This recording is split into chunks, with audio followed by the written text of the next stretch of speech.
Okay, so I'd like to start this with a story that just illustrates the need for a diverse cord blood inventory. This is Alicia Torres. She is 7 years old. She's Hispanic and she lives in Central Washington. In 2007, Alicia was diagnosed with acute lymphoblastic leukemia, and she was treated for 2.5 years and finally went into remission. 3 months later, the cancer was back.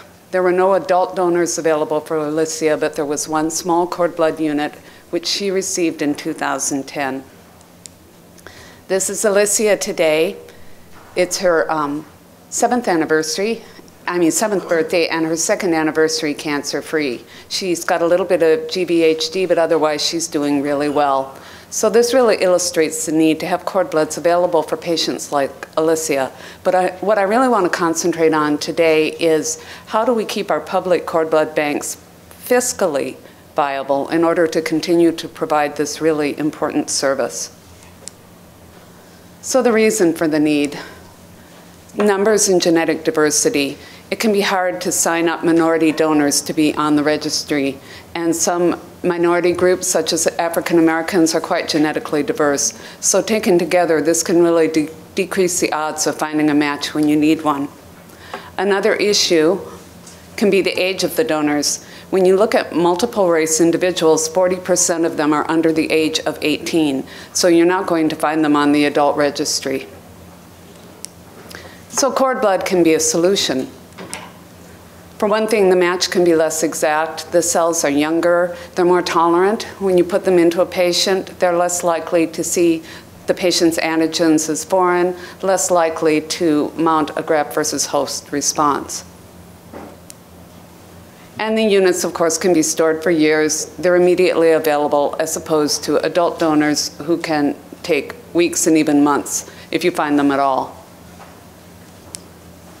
And this is just a graph from the NMDP, which you've probably seen before, just showing how the minority cord blood transplants have increased over the years. Not all of these recipients received a transplant from their same racial or ethnic group, but a large proportion of them did. This is a map showing distributions from our cord blood bank, which is located up here in Western Washington over the first half of 2012. And you can see that we distributed mainly to the United States, but also to Europe and down into South America. And then if you go back further, we also distributed to Asia. So what I'm going to be talking about today is largely aimed at United States cord blood banks, but it's truly a global community, and a lot of the issues that we face in the States, you also face across the world. So given this need, how do we proceed? One of the first things you have to think about as a cord blood bank is where are you collecting? It makes more sense to collect closer to home. You don't have your transportation issues. It costs less. You can process quicker. This is a map from the 2010 United States Census. And what it shows is that in 1 out of 9 United States counties, greater than 50% of the population is minority. And that's shown in the dark blue. And if you look at individuals who are less than 5 years old, actually 1 in 4 counties is greater than 50% minority.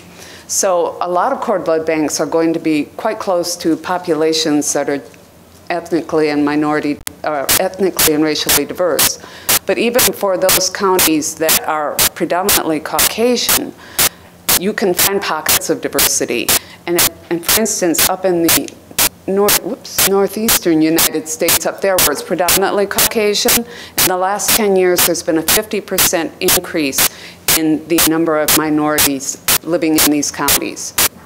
In Western Washington, we're quite lucky. We have a pretty ethnically and racially diverse population, and even more so in the center of the state. But we still have to be careful where we're collecting in order to bring in minority units. The model we have at Puget Sound Blood Center is our cord blood bank is part of the larger blood center, which collects and distributes all sorts of blood components. We don't actually have employees of Puget Sound Blood Center that collect units. We rely on the hospitals to do that, but we have a nurse educator and donor coordinators who do the screening and the recruiting and the education of the folks in the hospital. So we have 7 local hospitals that are located close to our blood center where we collect cord blood. We also have a partner, Inland Northwest Blood Center, which oversees collections in the center of the state at Yakima Valley Memorial Hospital, and that area has a high proportion of Hispanic donors. We also have collection partners in Oregon and Hawaii. Hawaii Cord Blood Bank oversees collections at 5 hospitals on Oahu and 1 hospital on Maui, and they actually provide 40% of the collections that we take in. And the majority of the rest of our collections actually come from our local hospitals. This is a pie chart from the census which shows the demographic distribution in Hawaii. It's one of the few states in the United States that has more minorities living in the state than Caucasians. In fact, almost 40% of their population is Asian, 24% is mixed race, 10% is Native Hawaiian Pacific Islander, and about 25% is Caucasian. In Washington State, we're predominantly Caucasian, but we have a pretty high proportion of Asians. We have 7%. We've got about 5% mixed race, almost 4% African American, and another category which is listed by the US Census as some other race, but it's largely Hispanic. But given the high proportion of Caucasians, we need to be careful where we collect in order to maintain a diverse inventory. So when hospitals approach us and want to be collection sites, one of the first things we do is send them a questionnaire. And the first question on the questionnaire is, what's the minority makeup of the births that take place at your hospital? Now, Northwest Hospital is the latest hospital we've brought on board. We actually brought them on board this week. And they've got a 42% minority birth rate, so that's really very good for us at this point in time. This shows our collections in Hawaii and at our local hospitals at Puget Sound. And you see that the blue bars, that's Hawaii, and that mimics their demographic makeup. It's largely Asians and multiple race that are being collected there. And it's pretty dramatic, the red bar showing that most of the Caucasians that we collect come from Washington State.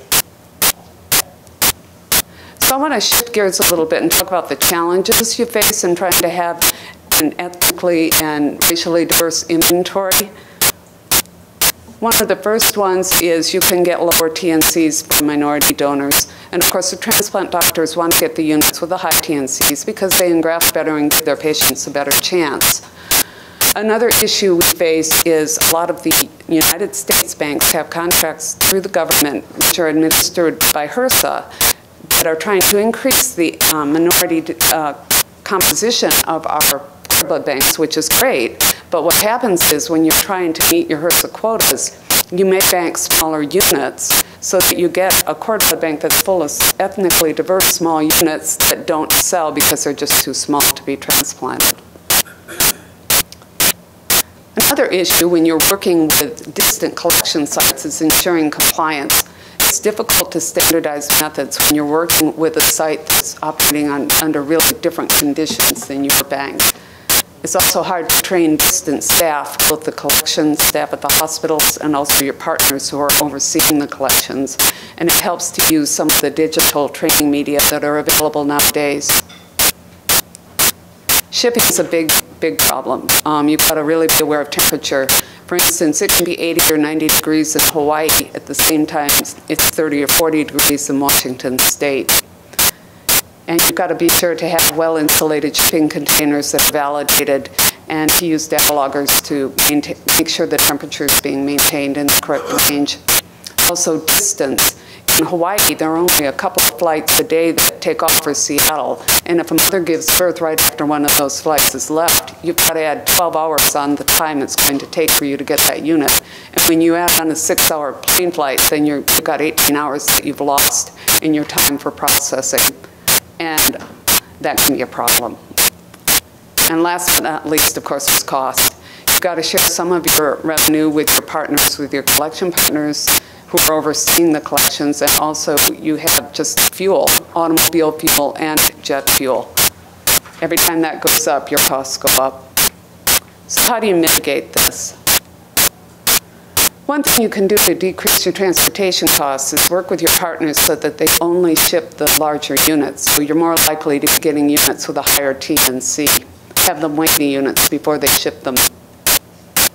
Another thing you can look at is having a payment model that incents your partners to collect the larger units. Change from paying them for every unit of theirs that you bank to the ones just paying for the ones that have a certain T&C or higher. Or you could have a profit-sharing model in which you pay them for whatever units of theirs actually sell, or some combination of these models. So one thing we did in the last year at Puget Sound was take a hard look at our transportation costs. We had been using an external carrier to go out to our local hospitals and pick up the cord bloods. And we realized we could use our internal transportation department and just pick up the cord bloods when they're distributing our other blood products, thus saving money. We also negotiated with our external carrier for our distance sites, bringing the rates down, and we reduced to 1 pickup a day. And we changed our resupply schedule. Our collection partners were just calling, saying, hey, we need this and that, and we would send it out whenever they asked. And we found that by being more organized and shipping once a week, doing it in bulk, we could save money. So altogether, we've saved almost $200,000 a year with some minor modifications. Now, this is a model. I want to show you what you need to think about when you're looking at working with distant partners. And I want to preface this by saying that this is hypothetical. It doesn't represent exactly what we have with any of our partners. And also the HRSA funds are hypothetical because all of those are confidential data, so I'm not going to show you that. But it does show the things you need to think about. So let's assume that the cost to bank a unit for transportation, labor, and supplies for your local units is $2,100 per unit. For distant units, it'll be higher because of your increased transportation costs. And even if you decrease your costs, it's still higher than your local units. And then your fees paid to the partner, which you would not do for local, but for distant, say it's $400 a unit. And let's say you bank 800 units a year. Your total expense for your local units would be $1,680,000. But for distant, it's over $2 million, even if you have reduced your transportation costs. The revenue from HRSA would be the same no matter what. But to bank your local units, you're only spending $720,000 a year. But for distant units, it's over $1 million, even with decreased transportation costs. If you're charging $30,000 per cord blood sold, you would have to sell 24 units to break even locally, but almost 40 units distant, or 37 units with decreased transportation costs. So you would have to sell 13 more units to be able to justify financially having this distant partner. So let's take a look at what we've distributed from Hawaii and Puget Sound over the last 4 years. And you can see again that this pretty much mimics the demographics of the states and also what we collect. We're distributing Asian and multiple race from both sides, but the Caucasians by and large come from Washington State. So you could look at this and say, well, what's the advantage of having Hawaii as a partner? Because you could just double what you're doing in Washington State and have the same results. But you have to look closer at the multiple race because it's not apples to oranges, apples to apples, it's apples to oranges. Because if you look here and split this out, you see we're getting more white Asian from Hawaii and more of a group that's white, Asian, and American Indian. So we might not have been able to distribute as many units if we no longer had Hawaii as a partner. And even more important, there would be patients out there who would not have gotten the best match, or they might not have gotten a match at all. But all the same, it still might not be profitable for us to keep our distant partners. So you can look even closer and try to maximize your effectiveness with these partners. What we're doing with Hawaii right now is we're looking at their collection sites. If you look at the total collected on Oahu, you'll see there are 2 rather large hospitals, Queens and Kapiolani, from which most of the collections come. But if you look at distributions of minority units that are distributed, you can see this little green patch here, Kaiser, which is a smaller hospital, but their distributions are quite dramatic. In fact, of the number collected, 1.4% of them are minority units which are distributed. So we're working with Hawaii to figure out what's the reason for that. Is it the type of units? Is it the racial composition? Is it that this hospital is actually collecting bigger units? Is it some combination, or is it something else? Should we be increasing our collections at that hospital? Or if we can't, should we just use whatever it is they're doing right and share it with the other hospitals? So we're looking at all of those things. So there are definitely advantages to these distant partners. One thing is sharing best practices. We recently noticed that Hawaii has a lot fewer losses due to documentation errors. So they're sharing with us what they're doing right, so we can tell our other hospitals about that. They can have access to additional sources of funding. For instance, Hawaii has been able to get a grant from Hyundai to finance the transportation of their units from Maui. And they're closer to the source. When we joined forces last year with Inland Northwest Blood Center, we found that one of their coordinators spoke fluent Spanish. And she is making inroads into the Hispanic population in Yakima. She goes to their events and she recruits. She's translated a lot of our recruitment materials and our screening materials.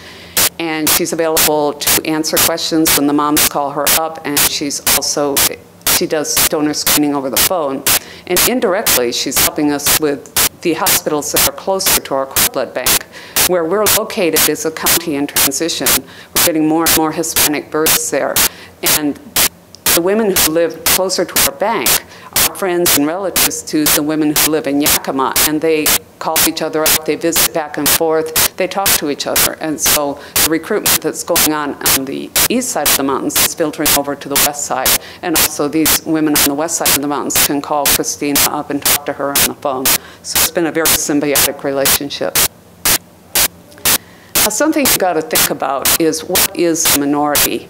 In the U.S. Census, it was shown for the first time that there are more minority births taking place in the United States than Caucasian. And in 30 to 40 years, in fact, Caucasians are probably going to be a minority. And as these groups intermarry more and more, we're going to get more and more genetic diversity, and we'll need more genetically diverse units for transplant. And I want to close with one last story that just emphasizes the need for these units. This is a multiracial family from Hawaii. They have twin boys, Christopher and David, in the middle of the picture. Both boys developed neutropenia shortly after they were born, and they were in treatment for that when David developed leukemia. Because of his low white cell count, he could not have chemotherapy, and there weren't any adult donors available to him on the registry. There was one cord blood unit, which was a 5 out of 6 match, which ironically did not come from Hawaii. It came from elsewhere through the NMDP, once again underscoring how we just share back and forth. It's really a global community. So David got his transplant in 2005. In 2012, he's doing really well. He's doing well in school. He's a musician. He plays piano and guitar and ukulele. He's undergoing catch-up growth. He's only 3 inches shorter than his brother now. And his brother, Christopher, is also doing well. He's got some dental problems, and he's still neutropenic. But of course, because he's genetically similar to David, they're watching him for leukemia. And if someday he needs a transplant, a cord blood might be his best and only chance. So it just really underscores the need to succeed that we're facing. Thank you. Yes, stay there. Okay, we have time for questions. Anybody have any questions? Yes. Because of transportation issues, are you aware of new technologies of what could be added to the collection bag that would enhance cell viability and transportation? I have to admit that that's something we haven't been looking at, but if you have information on that, I'd welcome it. Interest in the transportation thing is something we've studied back in the UK at Anthony Nolan, and we've found a very high correlation between viability and time, obviously. So I appreciate your problems with Hawaii, because I worry about taking cords from London to Nottingham. So, but on the collection model that you have you ever considered actually looking at putting paid collectors as part of your program into the hospitals themselves? Because we looked at this in London, we spent a long time trying to integrate with the midwives doing the collections on our behalf, and we never made that model truly effective. And given the cost of processing clinical cords and having a good clinical conversion rate from all the cords you collect, we found it made a huge difference actually having trained collectors on site, given what you're paying them compared to what you're costing in your overall processing. Yeah, actually, we are looking at that, and it's funny because the hospice we're having the most trouble with is the one that's right next door to our cord blood bank. That's where we're looking at starting that. We might do that, yes. Okay. Yeah, I have a quick question. How many units do you guys have in the bank? Oh, it's a little over 8,000 right now. And what's your average utilization rate on an annual basis? Are you in that? I'm not going to give you a rate. I'm going to give you a number because I understand. Numbers better, but it's usually over 100. Okay. So, and are you able to maintain your bank as a standalone basis financially, or do you need funding to keep operational? Right now, we still need funding. We're trying to get there. We're close. Yeah. Okay. All right. Good. Jonas? Thank you so much. I really like your slide about challenges. We have the same challenges. The bullet point is the low TNC for the minority. We have the same problem. And I understand you use the weight to screen the units before you ship. But we see some of the minorities, especially the Asian patients, their volume is very, very small, like 30 cc or less. But they have a high CD34, they have high number of the total molecular cell. So I don't know, is there any way you can really using the weight as a selection criteria for your units for minority? You've got a very good point there, and actually I didn't go into it, but we have a lower cutoff for the Hawaii units, which are the high Asian ones. So yeah. We require 50 mils for our other sites, but it's 40 mils for Hawaii. Yeah. I see. Good. Thank you. Okay. And then the last comment I make is that some of these newer technologies, such as the placental perfusate to boost nucleated cell count, was the incentive for us to do it. We'd love to talk to you about perhaps applying it if you want. Sure. Thank you. There are several, I'm sure you guys know, there are several new collection technologies that are under development right now that claim to be able to reduce the volume of tissue collected by 30 to 40%. And hopefully, maybe not next year, but the following year when we get here, this will not be as much of an issue because new collection technologies, I think, will solve some of those problems. But I don't know. All right. Anyway, thank you, Karen.